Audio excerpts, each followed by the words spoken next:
The train depot at Dust Creek was quiet that evening. Only the wind moved, carrying dust across the wooden platform and rattling the loose sign that read, Dust Creek, next train in 2 days. The sun had fallen low, painting the sky in orange and deep red. The few travelers left were either asleep on benches or walking toward the saloon at the end of town. Tom Weller was one of them. He was a tall rancher in his mid-30s, a man who had lived alone for years on the far edge of the prairie. His hat had faded from the sun and his boots carried the red dust of the land. He had come to the depot to collect a delivery, a saddle he had ordered months ago. But when he stepped off his horse and looked around, he saw something that made him stop. On the far bench near the telegraph office, a woman sat with her face buried in her hands. Her dress was torn at the hem and her small leather bag sat beside her. She looked tired, as if she had not eaten or slept for days. No one around paid her any attention. Tom stood still for a moment, unsure. He wasn't a man who spoke much, and strangers weren't his habit. But there was something about the quiet sound of her crying that made him walk closer. He took off his hat as he approached. "Ma'am," he said softly, "are you all right?" The woman lifted her face, and Tom saw eyes that were red from tears but full of dignity. "I'm fine," she whispered, though her voice shook. "Just waiting for the next train." Tom glanced toward the empty track. "Next train won't come till the day after tomorrow," he said gently. She blinked, trying to understand. 2 days? "Yes, ma'am," he paused. "You got a place to stay till then?" She hesitated. "No, I thought there would be an inn near here. But they said it burned down last winter." Tom nodded slowly. He looked down the dusty road that led out of town, where the sky was darkening over the hills. He didn't know her story, but he could see the fear in her eyes. Not fear of him, but of the long, cold night ahead. "You'll sleep in my house tonight," he said quietly, the words steady and certain. The woman looked at him with surprise. I can't do that. You don't even know me." "I don't need to," Tom replied. "No one should be left outside in this weather. You can have the spare room. I'll ride back with you come morning if you wish." For a long moment she said nothing. Then she nodded, wiping her eyes. "Thank you, sir. My name is Clara." Tom gave a small smile. "Tom Weller. Let's get your things." He picked up her small bag, noticing how light it was, almost empty. Together they walked to his horse. Clara moved carefully, her hands trembling a little. Tom lifted her up to the saddle, then led the horse down the dirt road as the last bit of sunlight faded behind the hills. The ride to his ranch was quiet. The wind whispered through the dry grass, and somewhere in the distance a coyote called. Tom didn't ask questions. He knew when a person wasn't ready to talk. Clara sat still, holding her shawl close, watching the stars appear one by one above the plains. When they reached the ranch, the night had grown cold. The small wooden house stood alone beside the corral, with a lantern glowing faintly in the window. Tom helped her down and opened the door. Inside, the room was simple. A table, 2 chairs, a fire already burning in the stove, and the faint smell of coffee. "You can sit by the fire," Tom said. "I'll make some supper." Clara hesitated, then nodded gratefully. She sat near the warmth, stretching her hands toward it. The flames painted her face with soft light, and for the first time since he had seen her, she didn't look lost. Just tired. Tom cooked quietly. Beans, bread, and some dried meat. He wasn't a fancy cook, but it was warm food, and Clara ate slowly, thanking him in a quiet voice. When they finished, he showed her the small guest room. It had a single bed, clean sheets, and a window that looked out toward the moonlit hills. "I'll be outside if you need anything," he said. "You're safe here." Clara looked at him with a soft smile. "Thank you, Mr. Weller. You've been kind when you didn't have to be." Tom nodded once. "Good night, ma'am." He closed the door and stepped outside to sit on the porch. The sky above was filled with stars, brighter than lanterns. He leaned back, listening to the quiet of the land, the same quiet that had kept him company for years. But tonight it felt different. There was another heartbeat in the house, another soul under his roof. Inside, Clara lay awake for a long time. The warmth of the fire filled the little room, and for the first time in weeks she felt safe. She thought of her journey, of the miles she had walked, the train she had taken from the east, and the home she had left behind after her husband's passing. She had hoped to find work in a nearby town, but her money had run out and everything had gone wrong. Yet somehow on this lonely evening, kindness had found her. In the early hours before dawn, Tom woke to the sound of rain on the roof. It was a rare sound for Dust Creek. He rose and checked the barn, making sure his horses were safe. When he came back inside, he saw a light under the kitchen door. Clara was awake, sitting at the table with a cup of coffee. She looked up and smiled shyly. "I couldn't sleep much. I hope you don't mind." "Not at all," Tom said. "You're an early riser." "I used to be a teacher," she said softly. "Old habits don't leave," Tom nodded. "A teacher, huh? That explains the way you talk." She smiled a little. "And you, Mr. Weller, you live here all alone?" He poured himself coffee and sat across from her. "Been that way since my folks passed. I run the cattle, mend fences, sell hides. It's a quiet life." Clara looked around the house, the old books stacked on a shelf, the photos on the wall. "It's a good home," she said gently. "You must have worked hard for it," Tom shrugged. "The land gives what it can. The rest a man earns with his hands." They sat in silence for a while, listening to the rain. It was the kind of silence that wasn't heavy but calm, like the sound of two lives finding a small corner of peace in the world. When the rain stopped, Tom stood up. "The trail will be muddy, but I'll take you back to the depot when you're ready."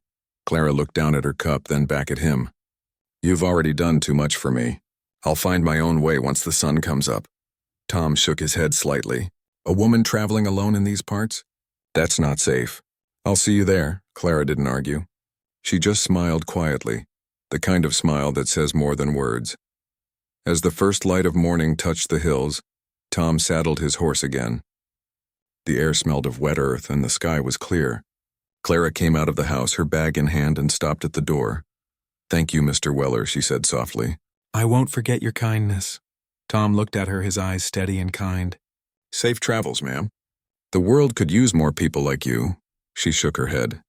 "No, Mr. Weller, the world needs more people like you." He tipped his hat. And as she rode away toward the depot, the wind carried the faint sound of her voice, a quiet promise that kindness once given never truly fades. Tom watched until she disappeared down the road. Then he turned back toward his ranch, the morning sun warming the land. For the first time in many years, he felt something stir inside him. A feeling that maybe, just maybe, life still had surprises left for a lonely man with a good heart. Weeks passed since that morning when Clara rode away from the ranch. Tom Weller returned to his quiet life on the prairie. The land was calm again, the same wind over the dry grass, the same sound of horses in the corral, the same empty table at night. But something had changed in him. He found himself thinking of her when he fixed the fence or when he watched the sunset from his porch. He didn't know why exactly. Maybe it was the way she smiled through her pain or how she thanked him with such quiet grace. He told himself she was gone for good, that her train had taken her far from Dust Creek. Yet a part of him hoped he might see her again. One late afternoon, nearly a month later, Tom was loading hay in the barn when he heard a sound, the distant clatter of hooves. He wiped his hands and stepped outside. A wagon was coming up the trail, small and dusty, pulled by a tired mule. And sitting on the seat, holding the reins, was Clara. For a moment, Tom thought his eyes were playing tricks. But when she waved and smiled, his heart gave a small jump. He walked forward slowly, removing his hat. "Didn't expect to see you again," he said with quiet surprise. Clara stopped the wagon. "I didn't expect to come back," she admitted. "But life doesn't always go the way we plan." She climbed down, and Tom saw that she looked stronger than before, still weary, but with a light in her eyes. "What brings you back to Dust Creek?" he asked. "I found work as a teacher in the next town," she said. "But the school hasn't been built yet. They told me it might take months, maybe longer. So I thought—" She hesitated, then smiled softly. "I thought I'd see if your offer for a roof still stands." Tom smiled back, a rare, genuine smile that reached his eyes. "It always does," he said. "Come on in." That evening, the ranch house felt alive again. Tom fixed supper while Clara set the table. She moved through the house as if she had never left, humming softly, bringing warmth back into the quiet rooms. After they ate, they sat by the fire, sipping coffee. Clara looked at him thoughtfully. "You live a lonely life, Mr. Weller." He nodded slowly. "Guess I do. Never thought much about it till lately." She tilted her head. "And now?" Tom stared at the fire for a long time. Now it feels quieter than it used to, the kind of quiet that echoes. Clara didn't say anything at first. Then she spoke gently. Sometimes life gives us empty spaces so someone else can fill them. Her words lingered in the air like smoke from the fire. Tom looked at her, not just as the woman he'd helped, but as someone who carried her own strength, her own sorrow, her own reason to start again. The days turned into weeks. Clara stayed at the ranch, helping where she could. She cooked, read aloud from old books, and tended the garden that had been dry for years. Tom began to notice the small changes, how the house smelled of bread again, how laughter returned in quiet moments, how even the horses seemed calmer when she was near. One afternoon, they rode together to the nearby creek to fetch water. The land was golden under the sun, the wind warm and steady. Clara's hat kept slipping over her face, and Tom reached out to fix it, his hand brushing hers. For a moment, they both paused, looking at each other. Clara smiled shyly. "Thank you," Tom nodded, a little flustered. "Wind's tricky today." She laughed softly, and the sound stayed with him the whole ride back. That evening, a storm rolled in from the west. The sky turned dark, and thunder shook the ground.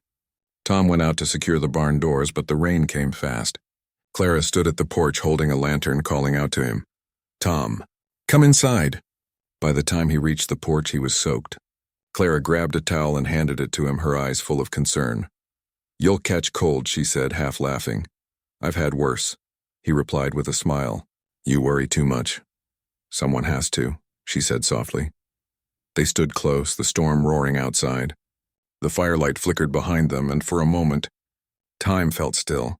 Two souls who had lost so much, now finding something quiet and real in each other's presence. In the days that followed, the rain brought life to the land. The grass turned greener and wildflowers began to bloom. Tom watched Clara pick them one morning, her skirt brushing against the wet grass, her smile brighter than the sky. He realized then how deeply he had come to care for her. It wasn't sudden, and it wasn't something he could name easily. It was just there, in the way he waited for her voice in the morning and how her laughter made the long days shorter. But Tom was not a man who spoke his heart easily. He kept his feelings quiet, afraid she might one day leave again when the school called her back. Then one morning a letter arrived from the next town. Clara opened it slowly, her hands trembling slightly. Tom watched from across the table. "They want me to come back," she said after a long silence. "The school is ready. They need me there by the end of the week." Tom's heart sank, though his face stayed calm. "That's good news," he said quietly. "They'll be lucky to have you." Clara looked down. "I should be happy, but I don't know." He stood and walked to the window, staring out at the open fields. "You've got your life waiting. Don't let this old place hold you back." She rose and came closer, her voice soft but steady. "This old place gave me back my life. And you—" She stopped, searching his face. "You gave me a reason to keep going." Tom turned toward her slowly. "Clara," she smiled sadly. "Don't say it. I know you're a man of few words." For a long moment they stood in silence. The air between them felt full, not empty anymore, but alive with unspoken truth. When the day came for her to leave, Tom helped load her things into the wagon. The sky was blue, the same color as the morning she had first left. Clara turned to him before climbing up. "If I ever come back through Dust Creek?" Tom tipped his hat. "You'll sleep in my house again," he said softly. Her eyes filled with tears, but she smiled through them. "Then I'll make sure I do." He watched her drive away, the wagon slowly disappearing down the dusty trail. The wind blew gently, carrying the faint echo of her laughter. Days turned into months again. Life went on. The ranch stayed busy, and Tom worked harder than ever. But each evening, as the sun set behind the hills, he would find himself looking down that same road, half expecting to see a wagon in the distance. Then one golden morning, nearly a year later, Tom heard a familiar sound, the creak of a wagon wheel and the call of a mule.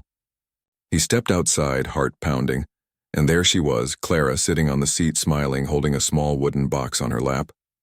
Tom walked forward, his voice soft and trembling. "You came back," she nodded. "I finished my time at the school. They can manage without me now." He looked at the box she carried. "What's that?" Clara smiled gently. "Books for a new school, one we could start right here." Tom stood there silent, then laughed quietly. You sure this dusty land's ready for a teacher like you? She grinned. It was the first place that made me feel like home. I think it's ready. He took the box from her and set it down carefully. Then welcome home, Clara. As the wind moved through the fields and the sun rose higher, Dust Creek didn't seem so lonely anymore. The ranch had changed, not because of the land or the weather, but because two hearts had found peace in the middle of nowhere. And though the Wild West was full of stories of gunmen and gold, this one was different. A quiet tale of kindness that became love, and of two souls who proved that even in the hardest places, compassion can build a home that never fades.